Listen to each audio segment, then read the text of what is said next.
Hey everybody, I'm Storm Shield meteorologist Jason Myers. It's the 1st of May, and it looks like it's actually going to be a pretty nice day, at least for most of us. Chances for severe weather are pretty much slim to none today. We're still watching that low pressure system that is spinning over the upper Midwest. That's what caused all the severe weather the last few days, really April 27th, 28th, and 29th, and to a much lesser extent yesterday.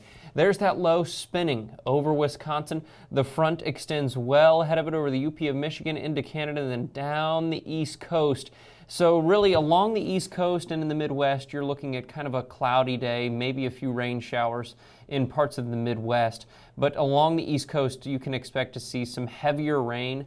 In fact, really that's going to be the issue today, is some potential for flooding spanning all the way from Florida, but more so in New England states and possibly as far south as North Carolina.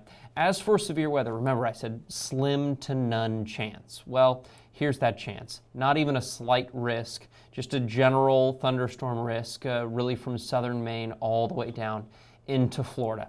Tornado risk, again, this is really just a 2% risk. We're looking at really on the East Coast from Virginia down into South Carolina. Some strong winds could be seen a little farther north and all the way down to Orlando, Florida, at least east of there along the coast. And that's only about a 5% chance we're looking at. All in all, it looks like a pretty good day. Let's zoom back out and take a look at that radar. We're looking at our radar satellite imagery here. Let's just get the radar on there. And you can see not a lot of rain just yet, but we are going to see that rain redeveloping and working its way up the East Coast. So what do the temperatures look like? Temperatures are feeling very spring-like as well. Temperatures in the, it looks like 80s already down in southern Florida, where we're looking at near Miami, about 82 degrees. Cools off pretty quickly behind this front, seeing temperatures in the 60s, a little farther to the west, in the 40s in parts of the Central Plains, all the way up into the Midwest.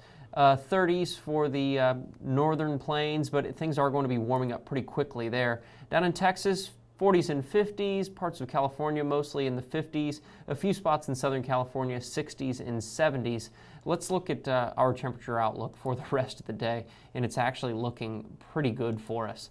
These are temperatures, well, those are the isotherms right there, but looking at the, there we go, here's a better look at things. Stays fairly cool in the Midwest and even parts of the Mid-South all the way up to the Northeast. That's where we're seeing that big low pressure system, remember. So cloudy skies, we won't see as much sunshine there, and it's not going to be warming up. And then a little warmer off to the south. Temperatures warm up quite a bit in the south, and then on the west coast it really heats up later today. And even in the northern plains, look at that, Montana, parts of North and South Dakota, you're actually going to see a big warm up, and that's out ahead of an incoming rain system that'll move through for the end of the week, and into the weekend is when we'll start to see that moving in. So some cloudy skies in the Midwest and along the East Coast, as well as some rain showers. Fairly quiet everywhere else, looking at seeing some sunshine and temperatures trying to warm up. All in all, a great start to the month of May. Hopefully you enjoy it. In the meantime, if you could, go ahead and like our Facebook page. That's the Storm Shield app Facebook page. And follow us on Twitter, Storm Shield app. We'd really appreciate it. We always try to push plenty of weather-related content there for you. You can check that out. In the meantime, we'll see you next time, and have a good day.